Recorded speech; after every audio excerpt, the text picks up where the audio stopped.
ونعوذ بالله من شرور أنفسنا وسيئات أعمالنا من يهده الله فلا مضل له ومن يضلل فلا هادي له وأشهد أن لا إله إلا الله وحده لا شريك له وأشهد أن محمدا عبده ورسوله يا أيها الذين آمنوا اتقوا الله حق تقاته ولا تموتن إلا وأنتم مسلمون يا أيها الناس اتقوا ربكم الذي خلقكم من نفس واحدة وخلق منها زوجها وبث منهما رجالا كثيرا ونساء واتقوا الله الذي تساءلون به والأرحام إن الله كان عليكم رقيبا يا أيها الذين آمنوا اتقوا الله وقولوا قولا سديدا يصلح لكم أعمالكم ويغفر لكم ذنوبكم ومن يطع الله ورسوله فقد فاز فوزا عظيما أما بعد فإن خير الحديث كتاب الله وخير الهدي هدي محمد صلى الله عليه وسلم وشر الأمور محدثاتها وكل محدثة بدعة وكل بدعة ضلالة وكل ضلالة في النار. بسم الله الرحمن الرحيم. عن أنس رضي الله تعالى عنه قال قال النبي صلى الله عليه وسلم لا يؤمن أحدكم حتى أكون أحب إليه من والده وولده والناس أجمعين. رواه البخاري. رب اشرح لي صدري ويسر لي أمري واحلل عقدة من لساني يفقهوا قولي رب زدني علما. محترم حاضرین جمعہ، دینی و ملی بھائیوں، نوجوان ساتھیوں، پردہ نشین اسلامی ماں اور بہن، خطبہ مسنونہ کے بعد صحیح بخاری کی ایک روایت میں نے پڑھی ہے. آئیے پہلے اس کا ترجمہ دیکھتے ہیں. راوی حدیث حضرت انس ابن مالک رضی اللہ تعالی عنہ کہتے ہیں کہ نبی کریم صلی اللہ علیہ وسلم نے ارشاد فرمایا کہ ایمان والے کامل ایمان تک نہیں پہنچ سکتے جب تک کہ ان کا رشتہ نبی کریم صلی اللہ علیہ وسلم سے سب سے زیادہ مضبوط نہ ہو جائے. یعنی اپنی اولاد سے بھی، اپنے والدین سے بھی، اور دنیا کی تمام چیزوں سے زیادہ نبی کریم صلی اللہ علیہ وسلم سے رشتہ مضبوط نہ ہو، اس وقت تک ایک مسلمان کامل ایمان والا نہیں ہو سکتا ہے. اللہ کے نبی صلی اللہ علیہ وسلم کی اس حدیث کو اپنے سامنے رکھا اور پھر اللہ کے نبی صلی اللہ علیہ وسلم سے اپنا رشتہ ترازو کے ایک پلڑے پر رکھیں اور دنیا کے ساز و سامان اور دنیا کے رشتوں کو ایک طرف رکھیں اور تولیں، وزن کریں، اندازہ لگائیں. آیا ہماری محبت، ہمارا رشتہ نبی سے زیادہ ہے یا ہماری محبت اور ہمارا رشتہ دنیاوی رشتوں اور دنیاوی ساز و سامان سے زیادہ ہے؟ اگر ایسا ہے، واقعی ایسا ہے، تو پھر ہمیں اپنے ایمان کی تجدید کرنی پڑے گی اور ایمان کو مضبوط اور قوی بنانا پڑے گا. اللہ کے نبی صلی اللہ علیہ وسلم کی حدیث کہ سب سے زیادہ محبت نبی سے ہونی چاہیے. کیا دنیا میں کوئی ایسی ذات ہے یا کچھ ایسے لوگ بھی ہیں جنہوں نے یہ ثابت کر دکھایا کہ دنیا کی تمام چیزیں ہیچ ہیں، نبی کی محبت سب کے اوپر ہے؟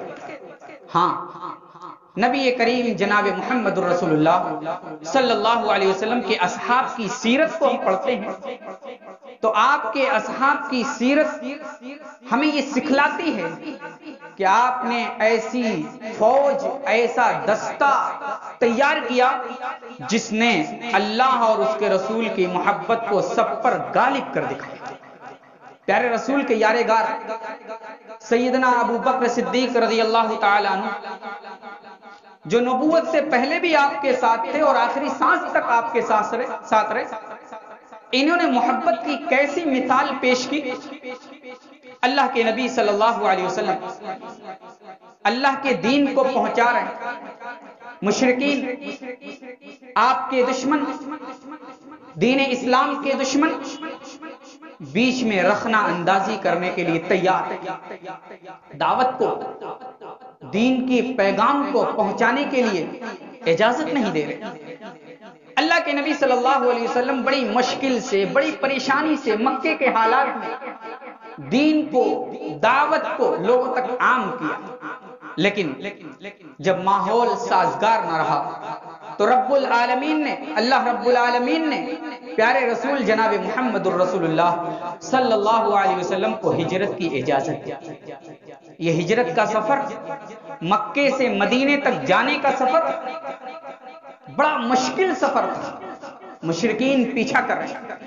سب سے پہلی چیز تو یہ کہ جس دن نبی کریم صلی اللہ علیہ وسلم کو مکہ سے ہجرت کرنی ہے مدینہ، اس دن پیارے رسول کے گھر کو گھیرنے کا پلان مشرکین نے دار الندوہ میں کر دیا تھا۔ اللہ تبارک و تعالیٰ نے سارے احوال و طوائف کی اطلاع اور خبر اللہ کے نبی صلی اللہ علیہ وسلم کو دے دی اور کہہ دیا، اے نبی آپ بھی اپنا پلان کر لیجئے، آپ بھی مکے سے نکل کر کے مدینے جانے کا پلان کر لیجئے۔ اللہ کے نبی کھڑی دوپہریے میں بالکل سورج سر پر ہے، اپنے گھر سے نکلتے ہیں، یارغار سیدنا ابو بکر صدیق رضی اللہ تعالی عنہ کے گھر پہنچتے ہیں۔ پہنچنے سے پہلے کوئی دیکھ لیتا ہے کہ اللہ کے نبی ابو بکر کی گھر کی طرف رواں دواں ہیں، آ کر کے ابو بکر صدیق کو بتایا جاتا ہے اللہ کے نبی آ رہے ہیں۔ اللہ کے نبی صلی اللہ علیہ وسلم کے آنے کی خبر حضرت ابو بکر کو لگتی ہے، حضرت ابو بکر بے چین ہو جاتے ہیں۔ اس دوپہریے میں، اتنے کٹھن وقت میں آپ میرے گھر کی طرف رواں دواں ہیں، کوئی معاملہ ضرور آیا ہوگا، کوئی خطرناک چیز ضرور پیش آئی ہوگی۔ اللہ کے نبی گھر کے دروازے پر پہنچتے ہیں، دستک دیتے ہیں، نوک کرتے ہیں۔ اللہ کے نبی صلی اللہ علیہ وسلم کے دستک پر دروازہ کھلتا ہے، اللہ کے نبی گھر کے اندر داخل ہوتے ہیں۔ اللہ کے نبی حضرت ابو بکر سے کہتے ہیں، اے ابو بکر آپ کے پاس جو لوگ بیٹھا ہوا ہے آپ کے گھر والے، ان کو ہٹا دیں۔ اللہ کے نبی صلی اللہ علیہ وسلم سے کہا جاتا ہے، اے اللہ کے نبی میرے پاس صرف آپ کی زوجہ اور میری بیٹی حضرت عائشہ صدیقہ ہے۔ اللہ کے نبی پھر اللہ کی طرف سے آنے والے پیغام کو پیارے رسول صلی اللہ علیہ وسلم حضرت ابو بکر کے پاس پہنچا دیتے ہیں۔ کہتے ہیں دیکھو مجھے ہجرت کی اجازت مل گئی ہے، مکہ سے ہجرت کرنا۔ اس موقع پر حضرت ابو بکر صدیق رضی اللہ تعالیٰ عنہ نے جو تاریخی جملہ کہا تھا، کہا اے اللہ کے نبی کیا اس مشکل سفر میں، ہجرت کے اس سفر میں، مکہ سے مدینہ جانے کے سفر میں آپ مجھے ساتھ لے کر کے چلیں گے؟ اے اللہ کے نبی کیا میں آپ کا ساتھ دوں گا؟ اللہ کے نبی صلی اللہ علیہ وسلم نے اس موقع پر حضرت ابو بکر صدیق رضی اللہ تعالیٰ عنہ کے جذبات کا خیال کیا، آپ نے ان کی محبت کا خیال کرتے ہوئے کہا اے ابو بکر میرے ساتھ تم چلو۔ اتنا کہنا تھا، حضرت ابو بکر کی آنکھوں میں فرحت محبت میں آنسو آ جاتا ہے اور آپ رونے لگتے ہیں کہ اللہ کے نبی صلی اللہ علیہ وسلم نے اپنے ہر موقع پر مجھے ساتھ لیا، اس موقع پر بھی اللہ کے نبی نے مجھے نہیں چھوڑا۔ یہ حضرت ابو بکر صدیق رضی اللہ تعالیٰ عنہ کی محبت۔ اتنا کٹھن موقع ہے، دشمن آپ کے گھر کا گھیراؤ کیے ہوئے، پھر یہ بھی خدشہ ہے کہ دشمن آپ کا پیچھا کرے اور آپ کے پیچھا کرتے کرتے پکڑ لے جائے، لیکن حضرت ابو بکر صدیق رضی اللہ تعالیٰ عنہ نے اللہ کے نبی صلی اللہ علیہ وسلم کا ساتھ چھوڑنا یہ مناسب نہیں سمجھا۔ اسی ہجرت کا سفر ہے، غارِ ثور کی طرف آپ جا رہے ہیں گھر سے نکل کے۔ حضرت ابو بکر کبھی آگے ہو جاتے ہیں، کبھی پیچھے ہو جاتے ہیں، کبھی دائیں ہو جاتے ہیں، کبھی بائیں ہو جاتے ہیں۔ یہ ماجرا جب حضرت ابو بکر کا اللہ کے نبی صلی اللہ علیہ وسلم نے دیکھا، پوچھا اے ابو بکر کیا ماجرا ہے، کیا بات ہے، کبھی تم آگے ہوتے ہو، کبھی پیچھے ہو جاتے ہو، کبھی دائیں ہو جاتے ہو، کبھی بائیں ہو جاتے ہو، ایک طرف سے کیوں نہیں چلتے؟ حضرت ابو بکر صدیق کہتے ہیں اے اللہ کے نبی، جب میں آگے ہوتا ہوں مجھے احساس ہوتا ہے، خطرہ لاحق ہوتا ہے کہ آپ کے دشمن کہیں آپ کے اوپر آگے سے حملہ نہ کر دیں۔ جب میں پیچھے ہوتا ہوں مجھے یہ لاحق ہوتا ہے کہ کہیں آپ کے دشمن پیچھے سے تو نہیں آ رہے۔ میں بائیں ہوتا ہوں تو یہی خطرہ لاحق ہوتا ہے، اور دائیں ہوتا ہوں تو یہی خطرہ لاحق ہوتا ہے۔ میں اس لیے آگے ہوتا ہوں، اس لیے پیچھے ہوتا ہوں، اس لیے دائیں اور بائیں ہوتا ہوں تاکہ دشمن کی چوٹ لگے تو ابو بکر کو لگے محمد الرسول اللہ کے اوپر چوٹ نہ جائے، محمد الرسول اللہ کو چوٹ نہ لگے۔ یہ محبت تھی صحابہ کی، یہ محبت تھی صحابہ اکرام رضوان اللہ علیہ میں۔ یہی نہیں، اسی ہجرت کا سفر ہے، ابو بکر ساتھ ہیں، غار ثور پہنچتے ہیں۔ وہاں پہنچنے کے بعد غار ثور کے اندر حضرت ابو بکر تشریف لے جاتے ہیں، اللہ کے نبی سے کہتے ہیں اللہ کے نبی آپ یہیں رہیے، اندر جو کچڑا گرد و غبار ہوگا اس کو میں صاف کروں، کوئی تکلیف دہ چیز ہوگی تو میں اس تکلیف دہ چیز کو نکال دوں گا۔ حضرت ابو بکر صدیق غار کے اندر جاتے ہیں اور غار کی صفائی کرتے ہیں، جو اس میں سوراخ وغیرہ ہوتا ہے اس سوراخ وغیرہ کو کپڑا پھاڑ کر کے بند کر دیتے ہیں، لیکن ایک سوراخ باقی رہ جاتا ہے اور کپڑا بھی موجود نہیں ہوتا۔ اب کیا کریں، کیسے اس سوراخ کو بند کریں؟ حضرت ابو بکر صدیق نے سوچا چلو سارے سوراخ بند ہو گئے، ایک سوراخ بچا ہوا ہے، میں اس پر اپنا پیر کی انگلی اور انگوٹھا لگا لیتا ہوں۔ انہوں نے ایسا ہی کیا اور حضرت ابو بکر صدیق رضی اللہ تعالیٰ عنہ نے پھر اللہ کے نبی کو اندر غار میں بلایا۔ اللہ کے نبی تھکے ہوئے تھے، اللہ کے نبی صلی اللہ علیہ وسلم چل کر کے اور سفر کر کر کے تھکے ہوئے تھے۔ اللہ کے نبی اندر آئے، حضرت ابو بکر کے پہلو پر سر رکھ کر کے سو۔ حضرت ابو بکر صدیق رضی اللہ تعالیٰ عنہ نے جس سوراخ پر اپنا پیر لگایا ہوا تھا اس سوراخ سے کوئی مودی جانور، زہریلا جانور آ کر کے ڈس لیتا ہے۔ حضرت ابو بکر صدیق اس زہریلے جانور کے ڈسنے کے زخم کو برداشت نہیں کر پاتے، برداشت کرنے کی کوشش کرتے ہیں کہ پیارے رسول، دنیا کی سب سے عظیم شخصیت میرے پہلو پر سو رہی ہے اور میں کیسے ہلوں ڈلوں، میں کیسے حرکت کروں۔ انہوں نے برداشت کرنے کی کوشش کی لیکن برداشت نہ ہو سکا، آنکھوں سے آنسو گرنے لگا۔ اللہ کے نبی صلی اللہ علیہ وسلم کے رخسار مبارک پر حضرت ابو بکر کی آنکھوں سے نکلنے والے آنسو گرتے ہیں۔ اللہ کے نبی صلی اللہ علیہ وسلم بیدار ہو جاتے ہیں اور اللہ کے نبی صلی اللہ علیہ وسلم پوچھتے ہیں یہ کیا بات ہے، کیوں رو رہے ابو بکر؟ انہوں نے سارا ماجرا بتایا، کہا اللہ کے نبی، سوراخ میں، جس سوراخ میں میں نے پیر لگایا تھا اس سوراخ میں ایک موذی جانور آ کر کے مجھے ڈس لیا ہے اور میں نے مناسب نہیں سمجھا کہ میں آپ کو جگاؤں اور بیدار کروں، اس لیے میں برداشت کرتا رہا، لیکن برداشت نہ ہو سکا تو میری آنکھوں سے آنسو گر گیا۔ اللہ کے نبی صلی اللہ علیہ وسلم اٹھتے ہیں اور اپنا لعاب دہن لگا دیتے ہیں اور فوراً ٹھیک ہو جاتا ہے۔ یہ حضرت ابو بکر صدیق رضی اللہ تعالیٰ عنہ کی محبت۔ کیا ہماری محبت ایسی ہے؟ اس طرح کی محبت ہم پیش کر سکتے ہیں؟ آج ہمیں جس طرح کی محبت پیش کرنے کا موقع ہے اس کو بھی نہیں پیش کر پاتے۔ یہ تھے حضرت ابو بکر۔ عمر رضی اللہ تعالیٰ عنہ خلیفہ ثانی، حضرت عبداللہ ابن ہشام رضی اللہ تعالیٰ عنہ کہتے ہیں كنا مع النبي صلی اللہ علیہ وسلم وهو آخذ بيد عمر فقال له عمر يا رسول الله لأنت أحب إلي من كل شيء إلا نفسي۔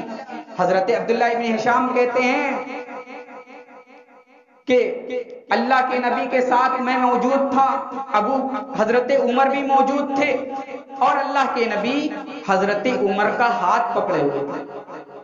معلوم ہوا کہ اپنے دوست و احباب اور اپنے قریبی، اپنے تعلق رکھنے والے، ان کا ہاتھ بھی پکڑا جا سکتا ہے، ان کے ساتھ محبت کا برتاؤ میں ہاتھ بھی پکڑا جا سکتا ہے۔ تو ہاتھ اللہ کے نبی حضرت عمر کا پکڑے ہوئے تھے۔ یہ فرط محبت میں آ کر کے حضرت عمر نے اللہ کے نبی سے کہا اے اللہ کے نبی لَأَنْتَ أَحَبُّ إِلَيَّ مِنْ كُلِّ شَيْءٍ إِلَّا نَفْسِي، اے اللہ کے نبی آپ میری نگاہ میں سب سے زیادہ محبوب ہیں، آپ مجھے سب سے زیادہ محبوب ہیں، سب سے زیادہ پیارے ہیں، سوائے میری نفس۔ جب میری نفس کا معاملہ آ جائے، میری جان کا معاملہ آ جائے، اس جگہ میری محبت آپ سے کام نہیں آئے گی۔ اللہ کے نبی نے فرمایا، اے عمر، تم نے یہ کہا کہ دنیا کی تمام چیزوں سے زیادہ میں آپ سے محبت کرتا ہوں سوائے اپنے نفس کے۔ سنو، تم اپنے نفس سے زیادہ مجھے محبت نہیں کرتے تو یاد رکھنا تمہاری محبت کوئی کام آنے والی نہیں، جب تک کہ تمہاری جان سے بھی زیادہ میں تمہاری نگاہ میں محبوب نہ ہو جاؤں۔ حضرت عمر فوراً کہتے ہیں، اے اللہ کے نبی، اب میں اپنی جان سے بھی زیادہ، اپنی جان سے بھی زیادہ آپ سے محبت کرتا ہوں۔ اللہ کے نبی اس موقع پر کہتے ہیں، الآن یا عمر، اب تمہاری محبت مکمل ہوئی کہ تم اپنی جان سے بھی زیادہ محبت کرتے ہو۔ تمہاری جان آن پڑے اور محمد رسول اللہ کی جان آن پڑے تو اپنی جان کو بچانے کے بجائے محمد رسول اللہ کی جان بچانا ہے۔ اپنے اوپر کیچڑ اچھل رہا ہے، محمد رسول اللہ کے اوپر کیچڑ اچھل رہا ہے، تو محمد رسول اللہ کا دفاع کرنا ہے۔ اپنا دفاع کرو یا نہ کرو، اس سے کوئی مطلب نہیں، محمد رسول اللہ کا دفاع کرنا ہوگا۔ اگر محمد رسول اللہ کے خلاف سازشیں ہو رہی ہیں تو محمد رسول اللہ کے خلاف جو سازش کر رہا ہے اس کی سازش کو ناکام کرنا ایک مسلمان کا فریضہ اور ایک مسلمان کا حق ہے۔ اگر ان سازشوں میں مسلمان خاموش بیٹھتا ہے، مسلمان خواب غفلت میں ہے، تو پھر یاد رکھنا یہ محبت جو دعوائی محبت ہے کام نہیں آنے والی۔ حضرت عمر ہی کا ایک واقعہ اور پڑھیں۔ حضرت عمر رضی اللہ تعالیٰ عنہ ایک مرتبہ اللہ کے نبی صلی اللہ علیہ وسلم کے پاس کچھ مال لے کر کے آئے۔ یہ موقع غزوہ تبوک کا تھا۔ غزوہ تبوک بڑی گرمیوں کے حالت میں اور بڑی پریشانی کے عالم میں لڑی گئی۔ اس غزوہ میں اللہ کے نبی صلی اللہ علیہ وسلم نے اعلان کیا کہ جس کے پاس جو ہے وہ لا کر کے اللہ کی راہ میں صدقہ کر دے۔ حضرت عمر رضی اللہ تعالیٰ عنہ اٹھے اور اپنے گھر گئے اور سوچنے لگے کہ آج میرے پاس مال بھی ہے، میں آج ابو بکر سے بڑھ سکتا ہوں، ابو بکر سے آگے بڑھ سکتا ہوں۔ حضرت عمر اس سوچ میں اپنے گھر سے اپنا آدھا مال لے آ کر کے اللہ کے نبی کی خدمت میں پیش کر دیا۔ اے اللہ کے نبی، یہ مال ہے، اے اللہ کے نبی، یہ میرا مال ہے۔ اللہ کے نبی نے ان سے پوچھا، اے عمر یہ بتاؤ، ما ابقیت لأہلک، اپنے اہل و عیال کے لیے کچھ چھوڑا ہے یا سب لے آئے؟ حضرت عمر نے کہا، مثلہ، جتنا لے آئے اتنا ہی چھوڑ کر آئے، یعنی آدھا آدھا، آدھا ہم نے اپنے گھر کے لیے، اپنے اہل و عیال کے لیے، اپنے بال بچوں کے لیے چھوڑا ہے، اور آدھا ہم نے اے اللہ کے رسول آپ کی خدمت میں پیش کر دیا۔ تھوڑی دیر کے بعد حضرت ابو بکر آتے ہیں۔ ابو بکر آ کر اللہ کے نبی صلی اللہ علیہ وسلم کے پاس اپنے گھر کا ساز و سامان صدقہ میں پیش کر رہے ہیں۔ اللہ کے نبی پوچھتے ہیں، ما ابقیت لأہلک، اے ابو بکر تم نے اپنے گھر کے لیے کیا چھوڑا ہے؟ اے ابو بکر تم نے اپنے اہل و عیال کی تربیت کے لیے، پرورش کے لیے اور ان کے کھانے کے انتظام کے لیے کیا چھوڑا ہے؟ حضرت ابو بکر کا جواب سنو، اے اللہ کے نبی، میں نے اپنے گھر میں اللہ اور اس کے رسول کا نام چھوڑا ہے اور باقی سب کچھ اٹھا کر کے لے آیا ہے۔ اے اللہ کے نبی، ہم نے کچھ بھی نہیں چھوڑا ہے سوائے اللہ اور اس کے رسول کا نام اور اللہ اور اس کے رسول کی محبت کو چھوڑا ہے۔ اللہ کے نبی صلی اللہ علیہ وسلم سے اتنی محبت تھی کہ حضرت ابو بکر اپنا پورا مال لے آتے ہیں اور حضرت عمر رضی اللہ تعالیٰ عنہ اپنا پورا آدھا مال لے آتے ہیں۔ یہ اللہ کے نبی سے محبت جس کی زیادہ ہوگی اس کی بات پر اتنا ہی زیادہ عمل ہوگا، جتنی محبت میں کمی آئے گی اتنی اس کی بات کو ماننے اور فالو کرنے میں کمی آئے گی۔ آج ہم اپنی محبت کا اندازہ صحابہ کی محبت کے سامنے لگا سکتے ہیں۔ اسی طریقے سے اللہ کے نبی صلی اللہ علیہ وسلم جب اعلان کرتے تھے صدقہ و خیرات کا تو صحابیات کو، اللہ کے نبی کے زمانے کی عورتوں کو اللہ کے نبی سے کتنی محبت تھی کہ اپنا گہنا، اپنا پازیب، اپنا پائل، اپنا ہار اتار کر کے اللہ کے نبی کے پاس پیش کر دیتی تھی۔ لیجئے اللہ کے نبی، آپ نے صدقے کا اعلان کیا ہے، آپ اللہ کی راہ میں اسے قبول کر لیجیے۔ میرے بھائیوں، ایک اور واقعہ یاد رکھیں۔ اللہ کے نبی ہجرت کے موقع پر حضرت علی رضی اللہ تعالیٰ عنہ کو اپنے بستر پر سلا دیتے اور ان کو یہ تعلیم دیتے ہیں، تلقین کرتے ہیں کہ دیکھو کل صبح جب ہو جائے تو جتنے لوگوں کا مال رکھا ہوا ہے امانت کے طور پر اسے ان کو دے دینا اور واپس مدینے چلے آنا۔ اس کٹھن وقت میں جبکہ دشمن گھر کا گھیراؤ کیے ہوئے، حضرت علی اللہ کے نبی کے بستر پر سو رہے ہیں، آپ کی چادر اوڑھ کر کے سو رہے ہیں۔ کسی نے پوچھا اے علی یہ بتائیے وہ رات کیسی تھی اور اللہ کے نبی صلی اللہ علیہ وسلم سے تمہیں محبت کیسی ہے؟ یعنی جس رات اللہ کے نبی صلی اللہ علیہ وسلم ہجرت کر رہے تھے، مکان کا گھیراؤ تھا اور آپ اللہ کے نبی کے بستر پر سو رہے تھے، کیسا محسوس کر رہے تھے؟ کیا تم نے محسوس کیا؟ حضرت علی کا جواب سنیے، انہوں نے کہا کہ اللہ کے نبی صلی اللہ علیہ وسلم احب الینا من اموالنا واولادنا وامہاتنا ومن الماء البارد حتى الدم۔ اللہ کے نبی صلی اللہ علیہ وسلم سے محبت مجھے اتنی ہے کہ اپنی مال سے، اپنی اولاد سے، اپنی ماں سے، یہاں تک کہ سخت پیاس کے وقت ٹھنڈے پانی سے بھی زیادہ مجھے اللہ کے نبی صلی اللہ علیہ وسلم سے۔ یہ کہہ کر کے انہوں نے ثابت کیا کہ اللہ کے نبی کے بستر پر جب میں سویا ہوا تھا تو صرف اللہ کے نبی کی محبت میرے دل میں تھی اور کوئی چیز مجھے خوف نہیں دلا رہی تھی۔ یہ تھی صحابہ اکرام کی محبت۔ اب ہم اپنی محبت کا اندازہ لگائیں۔ آج جبکہ اللہ کے نبی موجود نہیں، آج ہمارے اوپر کیا ذمہ داری بنتی ہے؟ ہمارے اوپر یہ ذمہ داری بنتی ہے کہ ہم اللہ کے نبی صلی اللہ علیہ وسلم کی شریعت جو ہم تک منتقل کی گئی اس شریعت پر عمل کریں اور آپ کی سنت، آپ کی لائی ہوئی شریعت، آپ کے بتائے ہوئے طریقے کو فالو کریں اور اس کو کبھی ترک نہ کریں۔ یہ اللہ کے نبی صلی اللہ علیہ وسلم کی محبت کی دلیل ہے۔ اگر ہمیں محبت ہے تو ہم نبی کی شریعت اور نبی کی بتلائی ہوئی تعلیمات پر عمل کریں گے، ورنہ دعوائی محبت کرنے والے اللہ کے نبی صلی اللہ علیہ وسلم کی سنت کا ذرہ برابر خیال نہیں ہوتا۔ دوسری چیز، جب ہم کسی سے محبت کرتے ہیں تو اس کا تذکرہ ہمیشہ زبان پر ہوتا ہے، ہمیشہ اس کے کمالات، اس کے صفات، اس کی خوبیاں بیان کرتے رہتے ہیں۔ یہ دیکھو میرا محبوب ہے، اس کے اندر یہ کمال ہے، اس کے اندر یہ صفات ہیں، اس کے اندر یہ چیزیں ہیں۔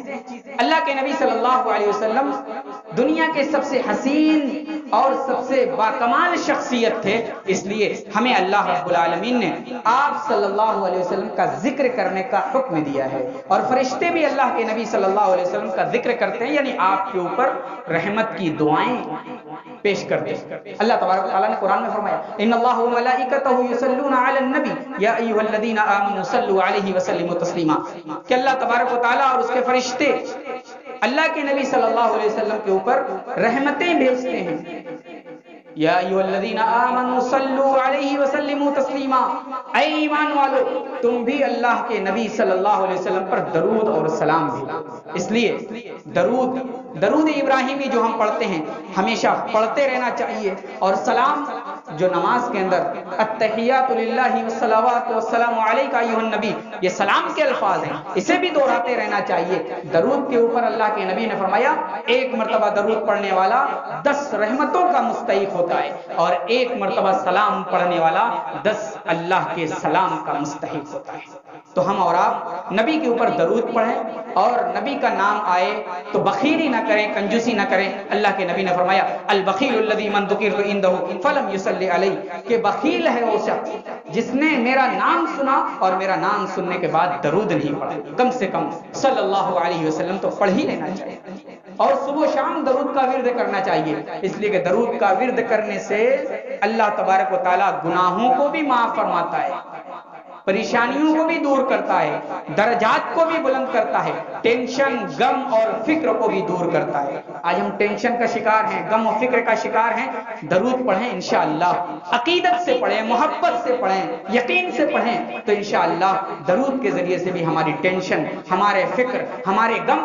سب دور ہوتے رہیں گے۔ اللہ تعالیٰ سے دعا کرتے ہیں الہ العالمین تو ہم سب کو نبی کریم صلی اللہ علیہ وسلم کے محاسن کو بیان کرنے کی توفیق عطا فرما۔